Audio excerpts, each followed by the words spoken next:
Yo, yo, yo, yo. It is January the 13th, 2013.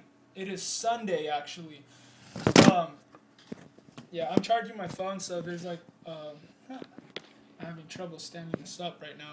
But I decided to read this Joseph Farah commentary on WND because he's in Israel, and it has a lot to do with God. And I had just read a Benny Hinn email that he gave to me, paying it forward, just so that you can see the type of spirit that you have when you stay in the Word, and when you're not near the Word, you're not in the Spirit. It starts to I've even been experiencing this myself lately. I haven't been in the Word, and I have been getting really strung out. I've been getting really exhausted by all this information that I'm getting. I mean, it's not because I only research this. I live this.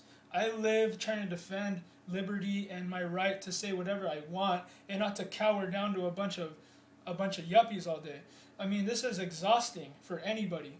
But without God, this could take your life like it did the guy that created Reddit. I mean, that guy's in hell. If he really killed himself, he is in hell right now, and that sucks. That really does suck, man. I'm grieving for that guy because he did a lot for the First Amendment. He did a lot for the liberty movement of keeping the internet alive right now. He fought CISPA, PIPA, and SOPA almost single-handedly, but then killed himself supposedly because of just all the craziness about going against the government when they're just. I mean, it's sad. Joseph Farah is a founder, editor, and CEO of WND and a national syndicated columnist with the Creators Syndicate. He is the author of co-author of 13 books, including his latest, The Tea Party Manifesto, and his classic Taking America Back. Now in its third edition and 14th printing, Farah is the former editor of the legendary Sacramento Union and other major market dailies. He writes, Jerusalem, maybe you're wondering what I am doing in Israel. I'll have more on that when I get back. But let's just say I'm doing a lot of thinking about God. You almost can't help it when your feet touch down in Jerusalem. It's unlike any other place on earth. I suspect it has something to do with its history, going back to the time of Abraham and Melchizedek. But I also think it has something to do with God's love for this unique place. And if you don't know about Melchizedek, talk about the most mysterious character in the Bible. That guy is very mysterious, man. When you're in the middle of Genesis reading it, and then this guy comes out of nowhere, and God calls him his high priest, and he's a king. It's like, who is this guy, and where did he come from? Like, you don't hear anything about him. I actually hear that some people think that it's the son of Noah, Shem, but who knows? Who knows? I could easily live here. I think about that every time I come. I thought about it when I was a young Middle East correspondent and recognized this was the only country in my neighborhood that would actually allow me to do my job unmolested. Imagine that, an Arab American journalist who could report freely only from the Jewish state. It was not the definition of irony. Is that not the definition of irony? Maybe it's more like the definition of liberty. Why I could easily live here, the fact is I don't. While I could easily live here, the fact is that I don't, is what he actually said. Excuse me. I live in the USA, a nation rapidly moving away from God just as ancient Israel did. There were grave consequences for ancient Israel for that trend, and there will be grave consequences for the USA. Some people might suggest that's not true because America was never a Christian nation, and those people are lying to you. If you're one of those people, I would like to offer up an exhibits 1 through 50, the following partial preambles, the constitutions of the several states. Alabama, 1901. We, the people of the state of Alabama, invoking the favor and guidance of Almighty God, do ordain and establish the following constitution. Alaska, 1956. We, the people of Alaska, grateful to God and to those who founded our nation and pioneered this great land. Arizona, 1911. We, the people of the state of Arizona, grateful to the Almighty God for our liberties, do ordain this Constitution. Arkansas, 1874. We, the people of the state of Arkansas, grateful to Almighty God for the privilege of choosing our own form of government. California, 1879. We, the people of the state of California, grateful to Almighty God for our freedom.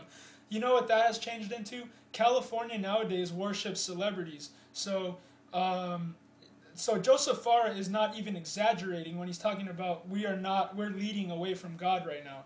I mean, we're so far away from God. You could see it in everything you do these days. In the media, in society. I mean, the culture of cruelty that we live in. It's all a joke. I'm not even going to laugh at you because I feel bad for you. We already win. In the end, we already win, yuppies. So why are you on the other side? Colorado, 1876. We, the people of Colorado, with profound reverence for the supreme ruler of universe. Connecticut, 1818. The people of Connecticut, acknowledging with gratitude the good providence of God in permitting them to enjoy. Delaware, 1897. Through divine goodness all men have, by nature, the rights of worshiping and serving their Creator according to the dictates of their consciences.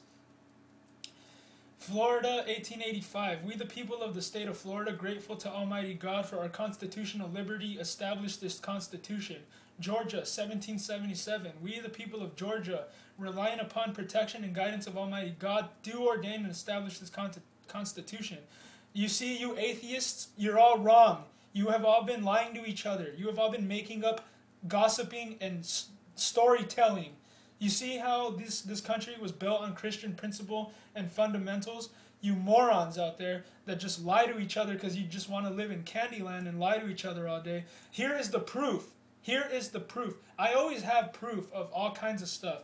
But I mean, when you have every state in the United States and you have Joseph Farah must have done a lot of research to get all this because I don't know where he got this. But I mean, this is absolute proof that all you atheists out there, all you do is regurgitate a bunch of liberal garbage all day.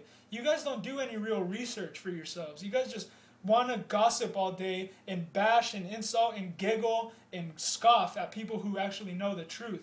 You guys need to get your head out of your ass. Excuse me. I really apologize for that. Florida, 1885. We, the people of the state of Florida, grateful to Almighty God for our constitutional liberty, established this Constitution. I already read that. I already read Georgia. Hawaii, 1959. We, the people of Hawaii, grateful for divine guidance, established this Constitution. Idaho, 1889. We, the people of the state of Idaho, grateful to Almighty God for our freedom to secure its blessings. You say we've degenerated so much into a yuppie culture that all men care about are acting like little sissy girls all day and playing off other guys to a bunch of girls that just act like whores all day. Like I've experienced this all day, my friend. If you're not in California, you're not in the capital of Yuppieville. You're not in the capital of being a little sissy moron that giggles all day. Idaho, Illinois, 1870. We, the people of the state of Illinois, grateful to Almighty God for the civil, political, and religious liberty which He hath so prolonged permitted us to enjoy, and looking to Him for a blessing on our endeavors. Indiana, 1851. We, the people of the state of Indiana, grateful to Almighty God for the free exercise of the right to choose our form of government.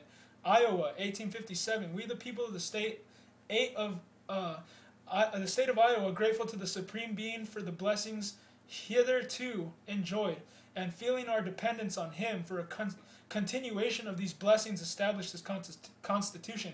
See, because we're not dependent on God anymore. We're dependent on this stupid government that just wants to put us into slave camps, into forced labor camps. You see what happens when you don't rely on God? You rely on man, and then man gives you up to the enemy.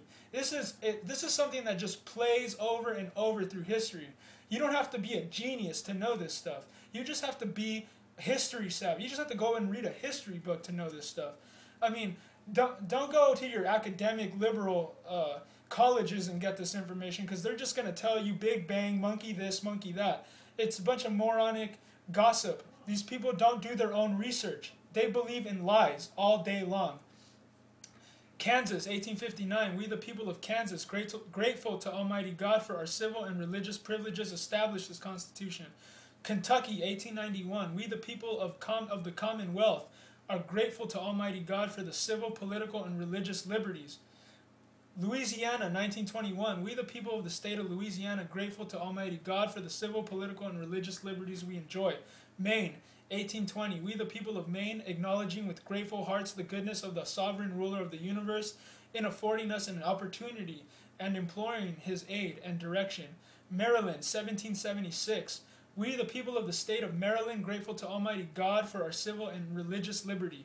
Massachusetts, 1780. We, the people of Massachusetts, acknowledging with grateful hearts the goodness of the great legislator of the universe in the course of his providence, an opportunity and devoutly imploring his direction.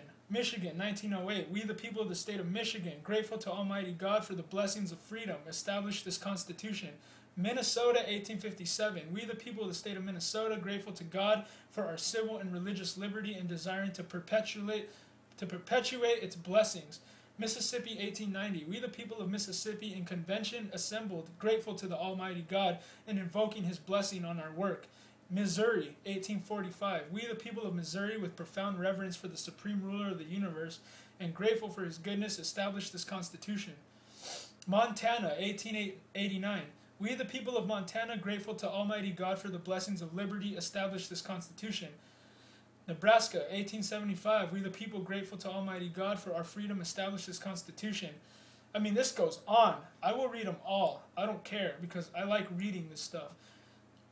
Nevada, 1864. We, the people of the state of Nevada, grateful to Almighty God for our freedom, established this Constitution. New Hampshire, 1791.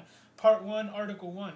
Every individual has a natural and unalienable right to worship God according to the dictates of his own conscience.